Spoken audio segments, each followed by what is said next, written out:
प्यारे बच्चों, आज हम स्पर्श पुस्तक का पाठ 3 एवरेस्ट मेरी शिखर यात्रा पढ़ने जा रहे हैं। यह पाठ बचेंद्री पाल जी ने लिखा है, जिनका जन्म 24 मई 1954 को उत्तरांचल के चमोली जिले के बंपा गांव में हुआ था।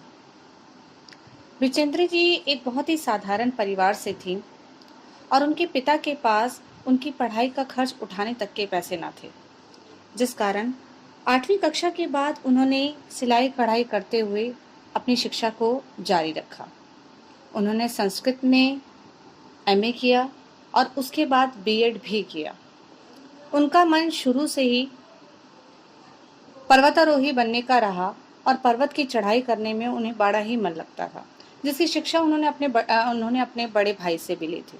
और इस पाठ में वह अपनी एवरेस्ट यात्रा के बारे में बताने जा रही हैं। वह यात्रा जिसके लिए प्रथम भारतीय महिला होने का पुरस्कार उन्हें प्राप्त हुआ। एवरेस्ट अपने आप में ही एक ऐसा शिखर है जिसके नाम से सभी इस बात को मानते हैं कि वहां तक की चढ़ाई करना हर किसी के बस की नहीं है। ऐसे में उन्हें किस प्रकार की कठिनाइयों का सामना करना पड़ा, उन सब का वर्णन उन्होंने अपने इस पाठ में किया है।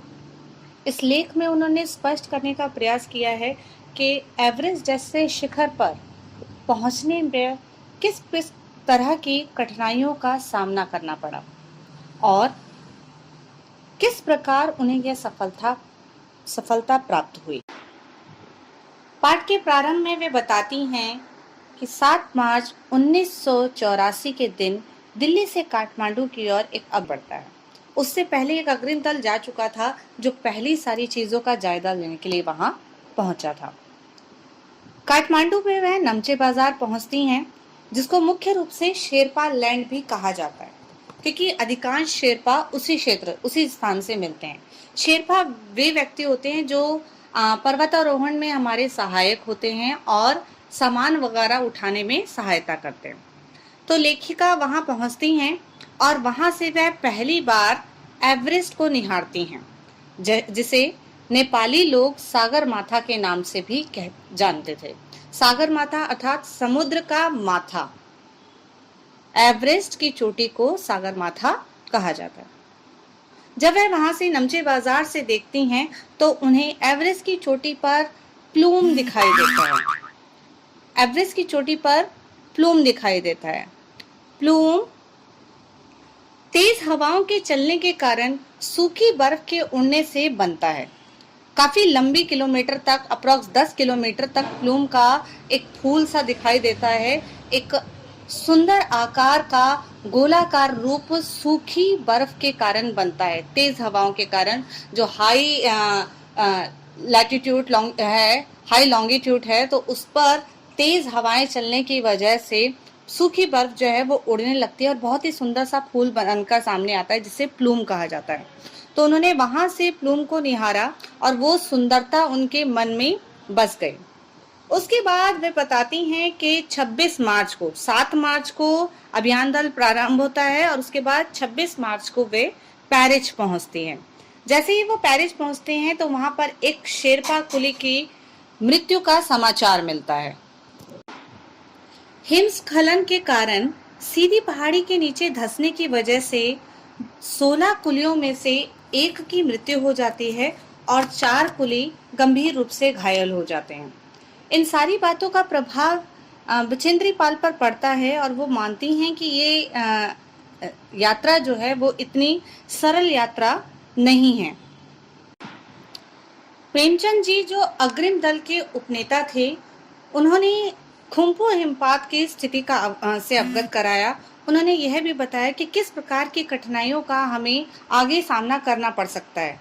उन्होंने बताया कि किस प्रकार पुल बनाया जाएगा, रस्सियां बांधकर या चिन्हित करते हुए कठिनाइयां किस प्रकार से आ सकती हैं। उन सारी कठिनाइयां और उनके समाधान से बचेंद्री पाल और बाकी लोगों को अवगत करवाया।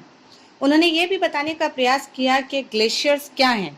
ग्लेशियर्स बर्फ की नदियां हैं, अर्थात निरंतर बर्फ जो है वो नीचे की तरफ बह रही होती है। स्ट्रॉन्ग, अच्छी आ, कुछ सूखी बर्फ और कुछ जो है वो ठोस बर्फ जो है वो नीचे की तरफ बह रही होती हैं, और यही बर्फ की नदियाँ, ग्लेशियर बर्फ की नदियाँ कहलाती हैं।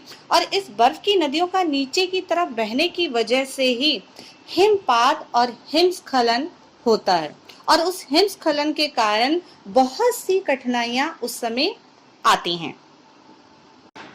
जैसे ही बिछेंद्री पाल बेस कैंप तक पहुंचती हैं तो एक और मृत्यु का समाचार मिलता है, और वह भी जलवायु अनुकूल ना होने के कारण, अर्थात अत्यधिक ठंड और हिमस्खलन आदि होने के कारण एक और रसोई सहायक की मृत्यु हो जाती है। रसोई सहायक वे हैं जो उस समय उस पूरे अभियान में साथ थे और रसोई के कार्य में उनकी सहायता करते थे, तो उसमें से भी एक की मृत्यु का समाचार इन्हें मिलता है।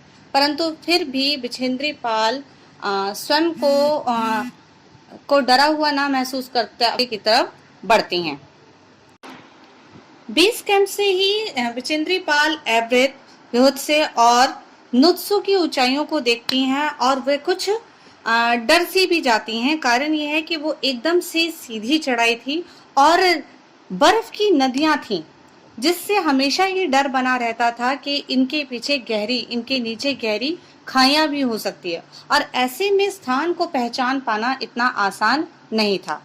अगले दिन डॉक्टर मीनू मेहता उन्हें बताती हैं कि किस तरह से एल्यूमिनियम की सीढ़ियों को अस्थायी पुल के रूप में प्रयोग किया जा सकता है, क्योंकि अगर एवरेस्ट की बात करें तो केवल एक पहाड़ या बर्फीला पहाड़ नहीं है, उसमें गहरी खाइयां भी हैं, और खाइयां इतना गैप लिए हुए भी हैं कि एक खाई से दूसरी खाई तक पहुंचना अपने आप में साधारण नहीं है। ऐसे में सीढ़ियों का प्रयोग किया जाता है, ऐसे में सीढ़ियों को सीधा रखते हुए पुल बनाया जाता है, रस्सियों का प्रयोग किया जाता है ताकि उन्हें पार किया जा सके, अन्यथा ये एक साधारण कार्य नहीं है, जिसको डॉक्टर मीनू मेहता उन्हें समझाती हैं, और उनका प्रयोग करना भी कि किस प्रकार आड़ी तिरछी दीवारों पर रस्सियां बांधी जा सकती हैं और किस प्रकार से डंडों या सीढ़ियों के माध्यम से अस्थायी पुल का निर्माण किया जा सकता है। तो इन सारी बातों की जानकारी डॉक्टर मीनू मेहता उन्हें बेस कैंप पर देती हैं। बेस कैंप पर तेंजिंग भी उनसे मिलने आए थे, और अभियान दल के सारे लोगों से वह मिलकर गए, और उन्होंने बिछेंद्री पाल को देखकर इस बात का स्पष्टीकरण किया कि तुम देखने में ही एक पर्वतीय बेटी लगती हो, और तुम्हें तो एक ही बार में इस अभियान को पूरा कर लेना चाहिए। इस प्रकार उन्होंने बिछेंद्री पाल का हौसला बढ़ाया। बिछेंद्री पाल 15-16 मई सन 1984 की रात का भी वर्णन करती हैं, जिस समय वह कैंप 3 में थी। उस रात को रात के 12:30 बजे अचानक उन्हें लगा कि कोई ठोस, कोई सख्त चीज जो है वो उनके सर के पास आकर लगी है, और फिर उन्हें जोर से धमाके का एहसास हुआ। उन्हें सांस लेने में कठिनाई होने लगी। कारण यह था कि ल्होत्से ग्लेशियर से बर्फ का एक बड़ा पिंड टूटकर नीचे की तरफ गिरा था, और वह उनके बिल्कुल कैंप के ऊपर आकर गिरा। ऐसे में बहुत ही चारों तरफ जो है तहस नहस हो गया, और हर इंसान को, कैंप में कुल 10 आदमी थे, और 10 के 10 लोगों को जो है वो चोट लगी थी। ऐसे में लोब्सांग ने स्विस छुरी की सहायता से तंबू का रास्ता साफ किया, और बिछेंद्री पाल को भी इस दुर्घटना से बाहर निकाला। अभियान दल के नेताओं या सदस्य को भी चोट लगी थी, जिनमें 9 व्यक्ति थे, और उन सबको जो है वापस नीचे बेस कैंप में ले जाया गया था। कुछ शेरपा भी थे की हड्डियां टूटी थी और चोट लगी थी, तो उन सबको वापस बेस कैंप लाया गया। जब कर्नल खुल्लर ने बिछेंद्री पाल से पूछा कि क्या तुम भी वापस जाना चाहोगी, तो उन्होंने मना कर दिया। उन्होंने हिचकिचा दिया और मना कर दिया कि नहीं, मैं वापस नहीं जाना चाहूंगी। साउथ कोल पर पहुंचकर बिछेंद्री पाल ने चाय वगैरह पी। वो अपनी गैस और कुकिंग गैस थोड़ा बहुत और खाने का सामान उनके पास अपने साथ था, तो उन्होंने अपनी चाय वगैरह पी। और जब काफी देर तक उनके मित्रगण, जिसमें की, जय और मीनू शामिल थे, जब काफी समय तक वो वापस नहीं ऊपर तक नहीं पहुंचे, तो वो अपने मित्रों की सहायता करने के लिए वापस नीचे जाती हैं और उनके लिए थर्मस में जूस और थोड़ी गर्म चाय भी लेकर जाती है, जिसको देखकर उनके मित्रों को बहुत अच्छा लगता है। क्यों? क्योंकि उन्होंने अपनी मित्रता में भी इतनी कठिन परिस्थितियों में, जहाँ पर चढ़ना बहुत मुश्किल है, परंतु फिर भी वह चढ़कर ऊपर आई हैं और फिर भी अपने दोस्तों की मदद करने के लिए फिर नीचे आती हैं। तो ऐसे में उनके मित्रों को बहुत अच्छा लगता है और उन्हें स्वयं को भी अच्छा लगता है कि हाँ, अपने मित्रों के लिए वह इस तरह से कार्य करने को भी तैयार हो गई। सभी ने चाय जूस का सेवन किया और उसके बाद वह आगे चल दिए। आगे की चढ़ाई जो थी वह और भी जोखिम भरी थी। साउथ पोल को पृथ्वी पर बहुत अधिक कठोर जगह के नाम से भी जाना जाता है। इसका कारण यह है कि वहाँ अत्यधिक ठंड है और वहाँ की बर्फ जो है वो भी पूरी तरह से जम चुकी है। तो इस तरह की कठोरता के कारण जो है साउथ पोल को पृथ्वी का अत्यधिक कठोर स्थान के नाम से भी जाना जाता है। अगले दिन सुबह बिचेंद्री पाल सुबह 4 बजे उठती हैं। बर्फ पिघलाकर वह अपनी चाय बना रही होती हैं। तभी वह देखती हैं कि अंगदोर जी बाहर खड़े हैं। अंगदोर जी भी उसी कैंप में थे और वह बिना ऑक्सीजन के चल रहे थे, जिस वजह से उनके पैर जो है बहुत ठंडे पड़ जाते थे। क्योंकि वह साउथ पोल कैंप पर थे और उसके बाद उन्हें आगे शिखर कैंप, जिसे समिट भी बोला जाता है, शिखर कैंप पर पहुंचना था। अंगदोर जी ये बिल्कुल नहीं चाहते थे कि वह रात के समय शिखर कैंप पर पहुंचे, क्योंकि वहां पर अत्यधिक ठंड है और वो बिना ऑक्सीजन के चल रहे हैं और रात के समय और बर्फीली हवाएं चलती हैं, जिस वजह से वह चाहते थे कि वह रात से पहले ही साउथ पोल पर वापस लौट आए। इसलिए उन्होंने सुबह 4 बजे ही चढ़ाई करने का ठान लिया। और ऐसे में वह विचेंद्री पाल से भी पूछते हैं कि क्या तुम साथ आना चाहोगी, जिस चीज के लिए विचेंद्री पाल हाँ कर देती हैं और वे उसी समय आगे की ओर बढ़ जाते हैं। 2 घंटे में ही वह शिखर कैंप पर पहुंच जाते हैं।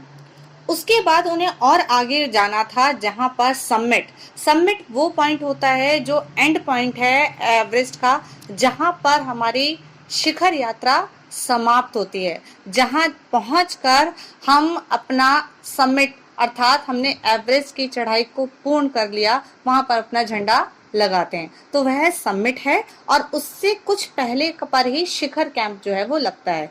तो 2 घंटे के आसपास में ही ये लोग साउथ पोल से शिखर कैंप पर पहुंच जाते हैं। और उसके बाद अंगदोर जी बिचेंद्री पाल से पूछते हैं कि क्या तुम थक चुकी हो, जिसमें बिचेंद्री पाल उन्हें जवाब देती हैं कि नहीं, अर्थात वे आगे बढ़ने को अभी भी तैयार थीं।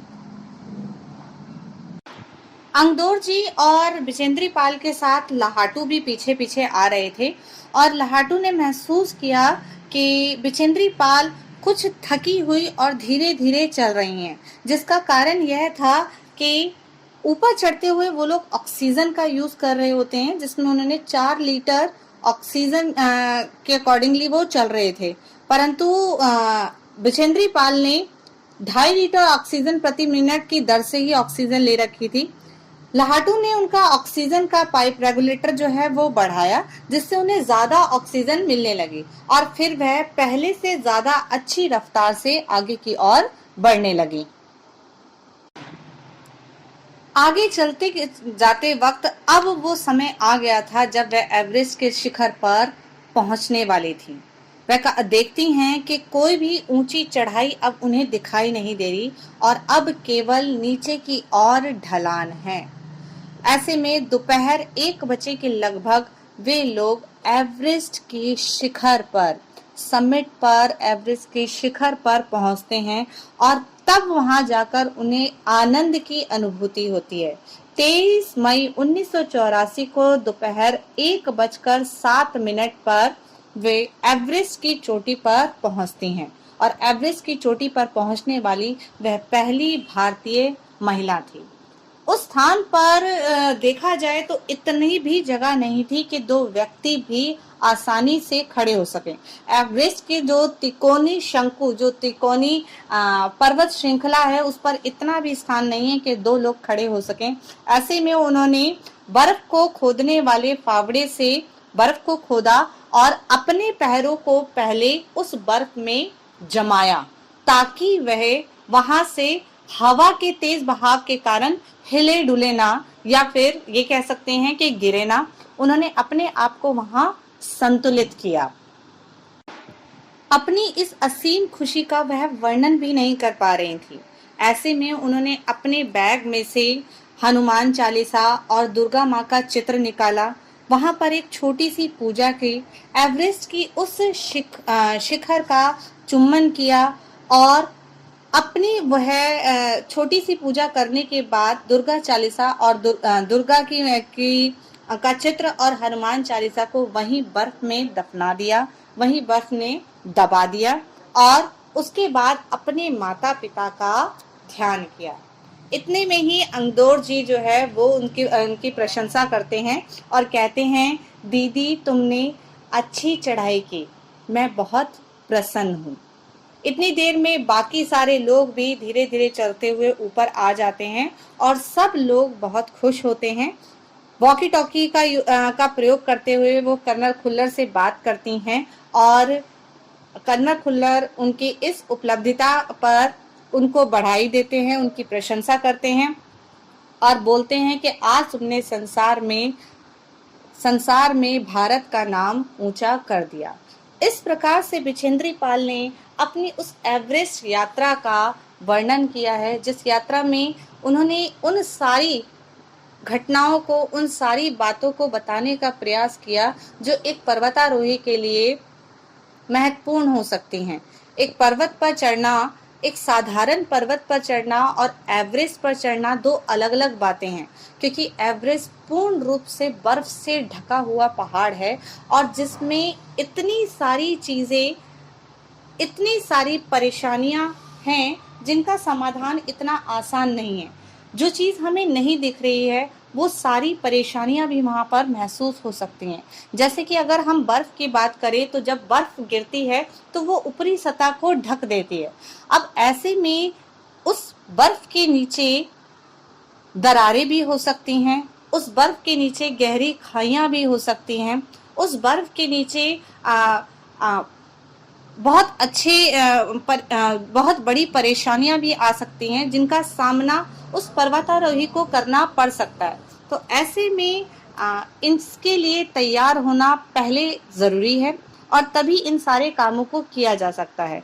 बिछेंद्री पाल ने अपने इस लेख के द्वारा बहुत से पर्वतारोहियों को यह शिक्षा भी प्रदान की कि हमें किस प्रकार की परेशानियों का सामना करना पड़ सकता है और हमें उसके लिए किन किन बातों का ध्यान रखना चाहिए। तो ये था एवरेस्ट शिखर यात्रा बिछेंद्री पाल द्वारा रचित पाठ।